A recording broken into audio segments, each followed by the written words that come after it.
Ya, ini pertaruhan terakhir ya, di mana masing-masing paslon ini bisa meraup suara undecided voter, swing voter, dan juga pemilih cerdas kalau judul kita pagi hari ini ya, Pia. Bagaimana nantinya persiapan debat pamungkas, kita hadirkan dulu masing-masing tim ses pagi hari ini. Sudah ada Mas Indra Karismiaji, juru bicara Timnas Amin. Selamat pagi, Assalamualaikum Mas Indra. Mas Indra. Kemudian juga Bang Viva Yoga Mauladi, juru bicara TKI Prabowo Gibran. Selamat pagi Bang Viva. Kemudian juga Bang BK Ulung Hapsara, wakil simpul jejaring TPN Ganjar Mahfud. Selamat pagi. Selamat pagi. Selamat pagi. Sudah siap Bapak-bapak? Siap. Di antara ketiga ini ada nggak yang menjadi mentornya capres? Capres. Kalau capres tidak. Tidak. Kalau cawapres. Cawapres iya. Bang Viva? Kita nggak ada jadi mentor, karena Pak Prabowo kan sudah oke kan. Oh, oke. Mas Indra? Mas Indra? Capres kami nggak perlu dimentorin. Gitu. Anda kan pemerhati pendidikan, Mas Indra. Tapi beliau mendikbud yang Iya. lebih tinggi lagi. Lebih tinggi lagi. Ini kayaknya percaya dirinya sudah ada gitu ya dengan tema dialog nanti malam. Oke. Apakah juga ada nilai-nilai yang diberikan kepada paslon lainnya? Melihat kayaknya cukup pede nih. Nah, gimana Mas Indra? Kita takut nanti tantrumnya sampai 2029 kalau dikasih nilai lagi nih. Jadi apa nih? Kira-kira masuk ke substantif, gimmick atau gimana nanti nih? Kita pada dasarnya selalu memberikan visi misi secara substantif ya. Memang ada beberapa strategi kemarin yang tujuannya sebenarnya untuk mengedukasi masyarakat supaya masyarakat Indonesia jangan ketipu. Gitu loh. Kalau aslinya itu A, ya jangan munculnya B kan gitu. Itu ya. Dong, apa sih maksudnya nih? Ini pakai apa yang ketipu nih? Pakai kiasan-kiasan ini kita nggak ngerti nih ketipu apa tuh A terus jadinya B. Langsung aja Mas Indra. Misalnya. Contoh. Gitu. Pencitraannya. Soalnya. Misalnya gini, pencitraannya gemoy, gitu loh. Tapi aslinya gemoysian, kan itu yang kita mau tunjukkan. Jadi supaya jangan beli kucing dalam karung. Tapi ini Mas Indra, kalau misalnya nanti show-nya nanti malam tuh kayak gitu-gitu, masih kayak gitu-gitu. Personal gitu loh. Itu kan bukan personal, justru rakyat Indonesia harus berterima kasih. Ya kan, artinya kalau nanti memilih sesuai dengan aslinya. Tapi kan pengennya substansi, nggak pengen yang gitu-gitu. Semua kan substansi, nggak ada yang ini. Cuman ya kalau ada yang baper kan bukan salah kita. Gitu. Mas Indra, tapi nanti malam kan temanya relate lah dengan apa yang dirasakan masyarakat, pendidikan, kemudian kesejahteraan dan juga dan lain-lain gitu ya. Apa sih yang akan dihadirkan? Ada bedanya nggak ntar dengan paslon-paslon lainnya? Kan masyarakat pengen tahu nih solusi programnya. Bedanya jauh sekali ya, karena kalau kita bicara rekam jejak, yang namanya Anies Baswedan, tema debat kelima ini semua sudah dilaksanakan. Jadi bicara bukan janji, tapi bicara eskalasi dari level provinsi DKI Jakarta menjadi levelnya nasional. Contoh kita bicara kesejahteraan rakyat ya. Tahu kan kisah kampung akuarium? Bagaimana rakyat yang digusur, KTP-nya diambil, nggak punya rumah. Sekarang sudah berkali-kali memenangkan penghargaan internasional. Lokasi tersebut ya? Iya, tempatnya, cara hidupnya, bagaimana masyarakat yang disebut masyarakat miskin kota ini, justru mereka bisa membangun sebuah koperasi untuk mengelola perumahannya. Jadi betul-betul yang diciptakan adalah suatu kemandirian masyarakat. Berbeda jauh dari sebelumnya? Jauh sekali. Siapa yang membuat mereka dulu seperti itu kehidupannya? Ya, tentunya gubernur sebelumnya ya, yang tadinya ada gubernur yang akan menjanjikan membangun tempat mereka, tempat tinggal mereka yang memang kumuh, yang memang tidak layak, tapi malah ditinggal. Kan? Udah ditinggal, penggantinya malah yang tadinya juga ikut tanda tangan kontrak politik malah gusur, bahkan betul-betul dengan cara yang sangat tidak manusiawi. Ini sudah dipikirkan nggak ngomong kayak gini pagi ini? Sudah dong. Khawatirnya justru malah konsolidasi yang sudah baik nih ya, begitu jadi malah renggang lagi gitu ya. Itu kan satu fakta yang artinya kita juga kita nggak usah nutupin, kita nggak usah pencitraan kan gitu. Itu baru dari kesejahteraan sosial, bicara inklusi. Kita satu-satunya yang punya rekam jejak memberikan kartu disabilitas untuk warga disabilitas. Satu-satunya yang punya kartu lansia di seluruh Indonesia. Jadi betul-betul memikirkan golongan-golongan yang rentan. Bicara kesehatan, ya kan? kita itu Mas Anies dalam waktu 4 bulan dari November 2017 sampai Mei 2018 itu kenaikan universal healthcare di Jakarta dari 73% naik ke 98%. Dan 50% dibiayai oleh APBD. Jadi betul-betul urusan kesehatan rakyat Jakarta itu udah nggak pusing lah. Udah nggak pusing, itu level Bicara Jakarta. toleransi. Nah, ini yang paling penting, bicara budaya. Budaya yang dibangun di DKI Jakarta oleh Mas Anies, satu adalah budaya guyup. Budaya yang hidup bersama, rukun. Makanya di DKI Jakarta yang tadinya banyak wilayah-wilayah masyarakat nggak mau ada pembangunan gereja, misalnya. Itu Mas Anies datang bicara dengan warga, akhirnya warga nggak ada masalah kan. Dan kita banyak kegiatan-kegiatan yang tadinya nggak kepikiran bisa terjadi di Indonesia ini, Christmas Carol misalnya, dan nggak ada suara-suara sumbang bicara kristenisasi apa enggak, karena betul-betul dibuat budaya yang rukun, budaya guyup, budaya yang cerdas, termasuk cara kampanye kami menggunakan desak Anies itu kan nggak pakai model joget-joget. Tapi cara kampanye 2017 kan masih membekas loh di masyarakat loh. Yang mana nih? Kampanyenya siapa nih? Jadi kampanyenya pasangan Anies dengan Sandi. 2017 itu kalau kita menyadari kampanyenya Anies Baswedan nggak pernah seperti yang dituduhkan orang. Cobalah lihat rekam jejaknya. Kan antara yang difitnahkan dengan apa nyatanya itu sangat berbeda jauh. Dan kita bicara sudah ada kajian-kajian akademisnya ya. Level internasional bagaimana Anies Baswedan menang di DKI Jakarta bukan karena politisi agama, tetapi karena didukung oleh rakyat miskin yang janjinya dicederai oleh pemimpin. Mas Indra. Sebelumnya. Saya mau ke Bang Viva. Bang Viva, tadi kalau dari 01 nampaknya sudah banyak pengalaman dan program-program yang dijalankan di DKI Jakarta akan dibawa ke level nasional. Kalau dari 02, apa saja nantinya? Kalau dari Pak Prabowo itu sudah termaktub di 8 Asta Cita, 17 program prioritas dan 8 program prioritas yang dipercepat. Semuanya sudah ada dokumennya di KPU dan seluruh tema-tema pada hari ini tentang kesejahteraan, kemudian tentang pendidikan, budaya, inklusi dan sebagainya itu semuanya sudah ada di visi misi. Yang pertama ya.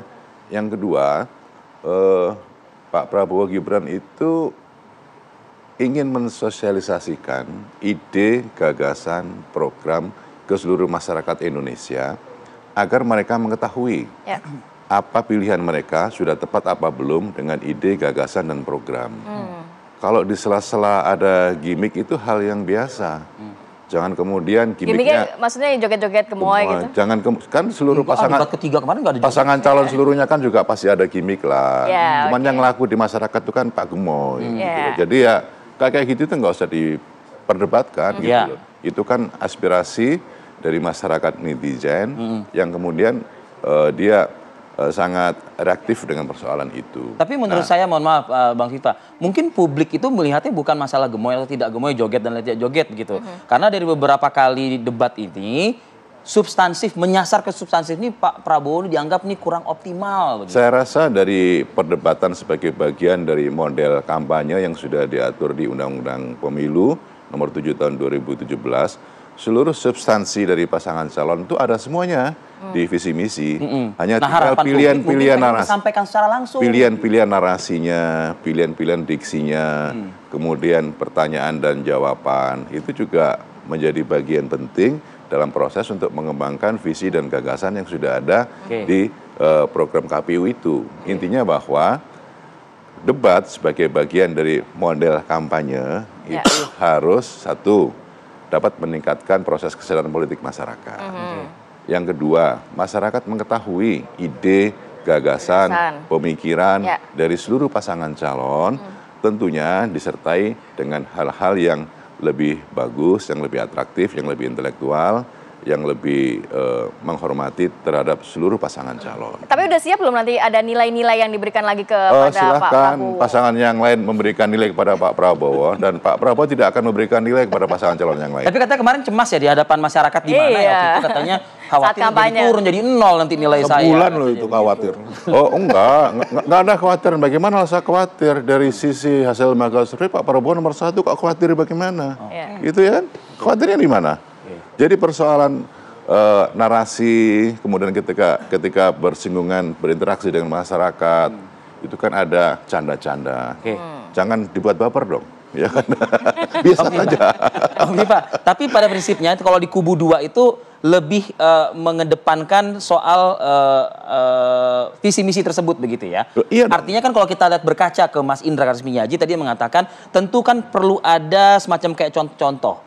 Ibaratnya kalau Anies nanti seperti ini karena saat ini seperti ini. Kalau nanti saya gini karena saat ini seperti ini. Kalau Pak Prabowo tidak akan menggunakan cara seperti itu kah? Ya nanti dilihat.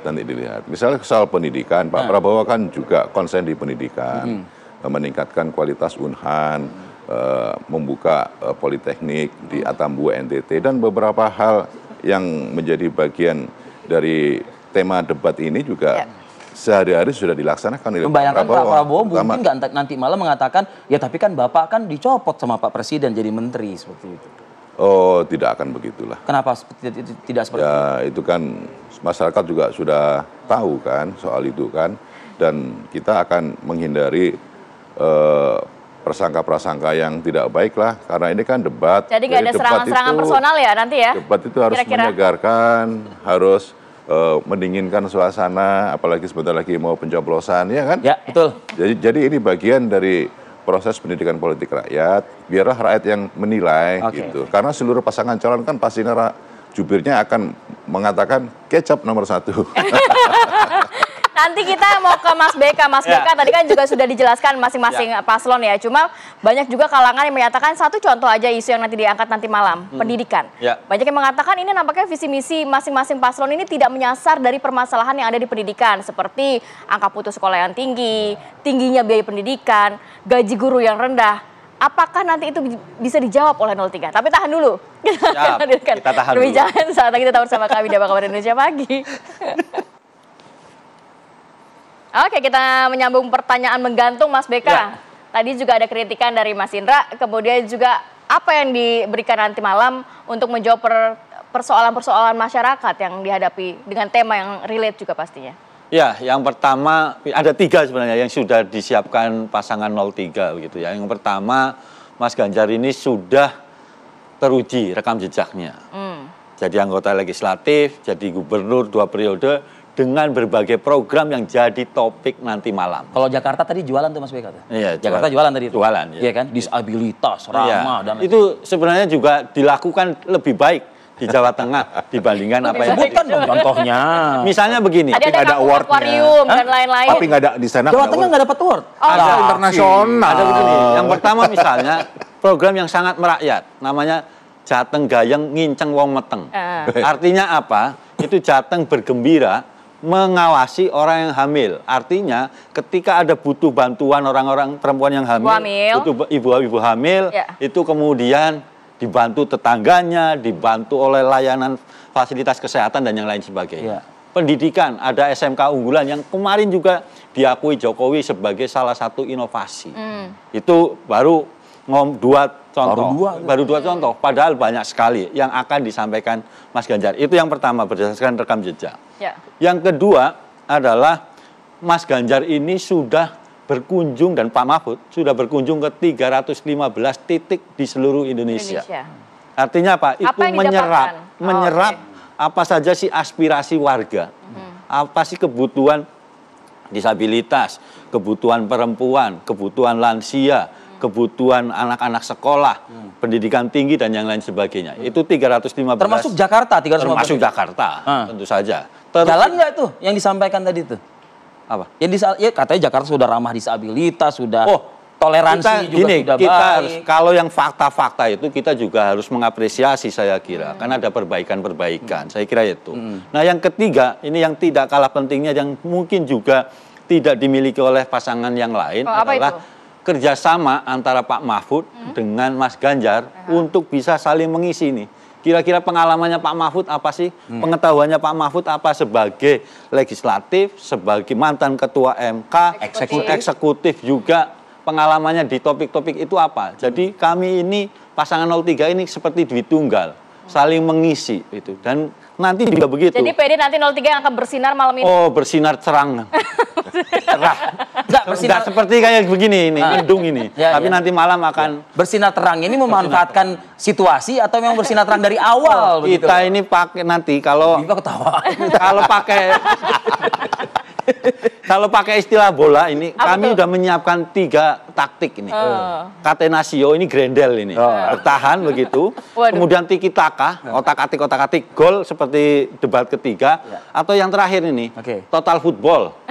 Pertahanan terbaik adalah menyerang. Nah, nanti akan kita lihat begitu 3 taktik ini di debat nanti malam. Termasuk Anda akan menjadikan taktik juga nggak? Karena kalau kita melihat kan mungkin kalau di pasangan satu gitu ya, atau di kubu satu, ya kan pernah menjadi rival politik ya di DKI Jakarta, bahkan juga untuk kubu 2 juga rival politik dalam konteks saat ini begitu. Apakah ini juga akan menjadikan momen-momen tahun-tahun 2017 atau mungkin saat ini yang sedang terjadi begitu, menjadikan satu bahan untuk melakukan entah itu pertanyaan yang sifatnya itu personal atau dan lain sebagainya? Saya kira begini, yang pertama Indonesia itu lebih dari Jakarta. Kita tidak boleh Jakarta sentris. Harus melihat dari Sabang Merauke yang mungkin juga permasalahannya jauh lebih kompleks, jauh lebih rumit. Cuman kan Bang BK kan pernah di Komnas HAM dulu. Iya. Nah, apa yang terjadi di 2017 itu apakah selesai di Jakarta saja atau seluruh Indonesia saat itu? Tentu saja begini. Gempar pada saat itu. Kalau kita ngomong 2017 tentu saja ada dampak-dampaknya.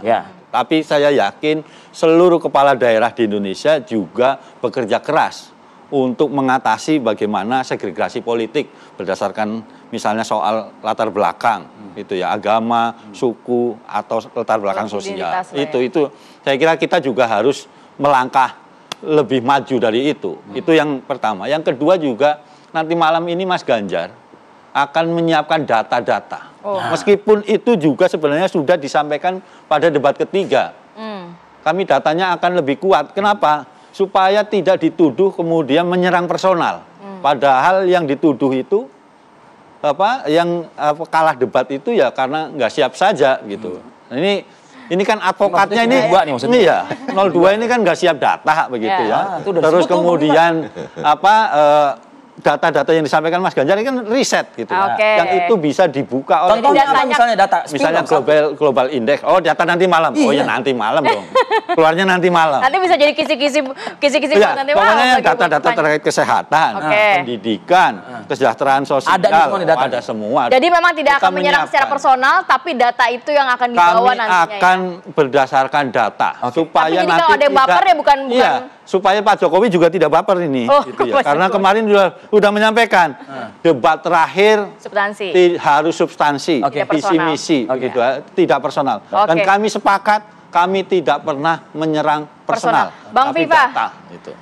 Nanti nggak ada serangan personal, tapi kalau baper ya kita nggak tahu. Tapi data-datanya disajikan nanti untuk memperkuat bahwa 03 tidak menyerang secara personal.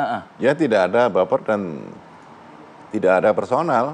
Yang dikemukakan oleh Pak Prabowo itu kan visi, misi, gagasan yang ada sesuai dengan yang telah ditetapkan oleh KPU sebagai bagian dari visi misi resmi. Dan nanti soal pendidikan, kesejahteraan sosial, budaya, inklusi dan sebagainya, nanti Pak Prabowo akan menjelaskan secara detail apa-apa yang akan menjadi bagian penting dalam proses untuk membangun Indonesia maju ke depan. Jadi karena ini adalah debat, maka masyarakat juga ingin tahu sebenarnya gagasan, ide, pemikirannya masing-masing pasangan calon itu seperti apa. Dan kita akan berusaha seperti Pak Prabowo ya, kita tidak akan menyerang personal. Kalau kemudian ada perbedaan data ya kemudian bisa kita klarifikasi gitu kan.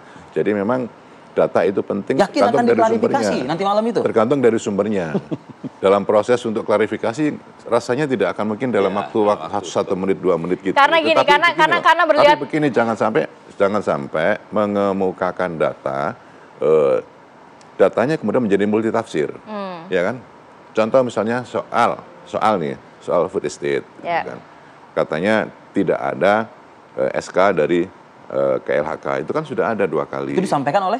Misalnya seperti itu. Nah, misalnya ada ada pengundulan hutan. Fakta yang sebenarnya itu kan tegakan pohon itu tidak layak untuk menjadi industri hutan, tidak bisa. Tapi Bang Kayak Viva, gitu. yang Jadi diinginkan artinya- masyarakat nantinya pas di debat 02 pun juga menyajikan data, tidak di forum lainnya begitu loh Bang. Oh iya, kita juga punya data dan kita sudah menyiapkan data. Kan program kita ini melanjutkan dan menyempurnakan. Kalau soal data kan pasti paten. Oh, oke. Paten, Oke. Gitu dong. Mas Indra udah senyum-senyum ketawa-ketawa gitu ya. Nih apakah Mas Indra nggak yakin kalau kubu 2 akan pakai data dan juga menjawab juga dengan data? Usai jeda, Mas Indra. Giliran Anda nih, saya potong. Sesaat lagi kita akan kembali. Oke, langsung saja kita ke Mas Indra. Nampaknya yang tadi sudah senyum-senyum saat mendengarkan Bang Viva Iya, menyatakan kenapa akan senyum-senyum? menyajikan data. Kenapa sih Bang? Anda nggak yakin akan ada data keluar nanti malam gitu? Enggak, harapan kami itu kalau bicara data ya pasti debat, jangan diajak ngopi di luar debat, apalagi bicara betul-betul di Forum lain. di forum lain. Udah debat tuh fokus di debat aja, bicara data di situ. Kalau datanya dianggap nggak pas ya didebatlah datanya kan gitu. Namanya juga debat kan gitu. Nah itu yang harapan kami ya. Nah bicara pasangan 01 sendiri ada hal yang sangat penting yang harus disampaikan. Selama ini bicara pendidikan, Ya. karena saya berorang pendidikan ya. Indonesia itu sudah dibiarkan menjadi pelanggar HAM dan pelanggar konstitusi selama puluhan tahun. Artikel 26 Deklarasi Hak Asasi Manusia itu mengatakan pendidikan itu adalah hak asasi. Ya. Pendidikan dasar harus diberikan untuk semua rakyat Masyarakat. dan dibiayai oleh negara. Sampai hari ini Indonesia itu buat sekolah masih harus diseleksi. Dulu diseleksi berdasarkan nilai, sekarang diseleksi berdasarkan zona, Donasi. ukuran, Ya. jarak. Tapi pada dasarnya problemnya adalah jumlah bangku yang kurang, jumlah sekolah yang kurang. Makanya kami akan membangun ribuan sekolah baru dengan pola seperti SD Inpres dulu, SMP Inpres, SMA Inpres, sehingga jumlah bangku dari kelas 1 sampai kelas 12 itu jumlahnya sama. Jadi semua orang punya kewajiban untuk sekolah dan kita akan memberikan wajib belajar 13 tahun dari Kalau tadi prasekolah. Anda kritik soal zona tadi, bukankah calon presiden Anda kan ada di lembaga kementerian tersebut kan begitu? Betul, makanya desainnya Atau zona ini setelah menterinya berganti dari Pak Anies ke Pak Bahlil, bukan, ke Pak Nadiem. Muhadjir. Enggak, 2017. Oke. Itu zonasi diberlakukan 2017 Oke. pada saat Pak Muhadjir. Yang menurut Pak Anies tidak tepat. Bukan. Memang kalau kita bicara pendidikan publik, itu harus pakai zona, kan kayak kelurahan. Ya. Ya kan? Kan nggak ada kelurahan itu, saya mau bikin KTP di kelurahan favorit. Ya, nggak bisa. Tapi problemnya tidak disesuaikan dengan jumlah sekolah tadi. Itu problemnya. Jadi kita akan membangun sekolah yang jumlahnya mencukupi semua anak Indonesia dan kita akan bekerja sama dengan sekolah swasta. Jadi DKI Jakarta juga begitu. Nah, dan semuanya tanpa pungutan. Sekarang ini memang Dananya dari mana kalau dari program-programnya nanti kan tanpa pungutan, tanpa ada dana yang dikeluarkan masyarakat untuk sekolah. Dari mana anggarannya? APBN? Loh, kalau kita bisa bikin IKN, kalau kita bisa ada yang mau ngasih makan siang gratis 450 triliun, gratisin sekolah ini penting kan gitu. Dan tanpa pungutan lagi ya. Oke. Sekarang itu banyak orang tua murid, memang sekolahnya gratis nih di negeri. Tapi ada pungutan seragam 2,5 juta, Buku ada lah. study tour, ada segala macam. Ini nggak boleh lagi. Anies presiden itu nggak boleh lagi ada. Nggak boleh lagi ada. Jadi dari TK Sampai sampai SMA. kelas 12 itu akan disediakan tempat yang cukup, kerjasama dengan swasta juga. Di DKI itu namanya BPMS. Jadi anak sekolah di swasta, tapi SPP semua itu yang bayarin pemerintah. Dan itu artinya kembali rekam jejak ya, bukan janji. Ya. Udah ada nih dan kita akan Oke. eskalasi seluruh Indonesia. Bang Viva, Bang BK, saya ngelihat ya debatnya masih ntar malam loh. Iya. Tapi kok kayaknya bayangan-bayangan atraksi debat itu udah kelihatan nih pagi ini nih. Bang Viva sama Bang BK menyikapi yang tadi disampaikan nomor 1 bagaimana nih? Ya kan setiap pendukung, setiap jubir harus semangat Ya. membela. Ini bukan masalah Kandidatnya. semangat, konkret loh ini masalahnya tadi. Ya kalau konkret jelas Jawa Tengah kurang konkret apa? Tadi saya bilang soal SMK, gitu. SMK unggulan dan ini akan jadi percontohan di tingkat nasional. Di 0-1 upscale. sekolah gratis Gitu. sampai Itu kok gratis. Ya, tingkat 12. anak saya juga sekolah di swasta, tapi juga saya yang bayar tetap. Itu kan repot. Jadi belum gratis. Oke. Itu apa? Yang... Berarti ikut satu ya? Kenapa? Ikut satu biar. Jalan ya Mas satu. Itu ya. Kita tos dulu lah. itu belum gitu. Jadi Oke. saya kira yang di Jawa Tengah tidak kurang-kurang saya kira Oke. jadi contoh. Hanya kemudian begini juga, kalau kita perbedaan antara DKI dan Jawa Tengah ini kan soal juga di Undang-Undang Otonomi Daerah. Ya. Bagaimana kemudian kewenangan di Provinsi Jawa Tengah beda dengan kewenangan yang ada di Jakarta. Misalnya soal pendidikan saja. SMA ke atas itu menjadi kewenangannya Pemprov. Baik. SMP, SD itu menjadi kewenangannya dari pemerintah kabupaten. Ini juga saya kira penting kalau ngomong pendidikan saja ya. Ini juga penting untuk bisa diperbaiki. Oke. Gitu. Kenapa? Ini banyak kasus. Misalnya begini, contoh ketika di Padang misalnya.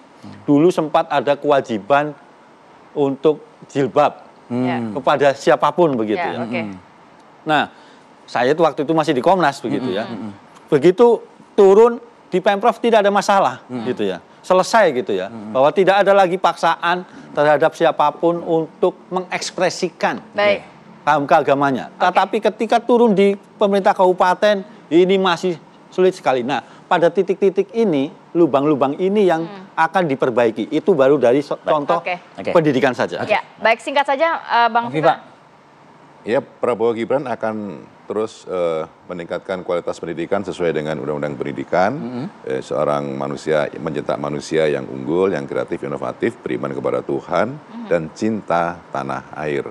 Jadi dalam perspektif teknisnya nanti, apakah alokasi dari sekolah itu perlu ditingkatkan volumenya, terus bagaimana dengan sekolah yang sudah ada, apakah perlu ada ruang kelas baru atau renovasi, terus bagaimana dengan gurunya, apakah perlu untuk ditingkatkan tunjangannya dan gajinya. Jadi banyak perspektif menyangkut soal peningkatan kualitas pendidikan. Intinya kita akan bersikap lebih komprehensif lagi untuk bisa meningkatkan kualitas pendidikan dan bukan hanya persoalan teknis saja, tapi ini juga persoalan visi, persoalan gagasan, dan persoalan concern terhadap dunia pendidikan agar apa? Agar nanti manusia Indonesia bisa sehat, anak-anak didiknya bisa makan siang gratis dan minum susu gratis dalam rangka untuk meningkatkan kualitas sumber daya manusia agar dia menjadi manusia yang unggul, yang kuat, yang sehat, dan nanti bisa meningkatkan sumber daya manusia Indonesia ke depan.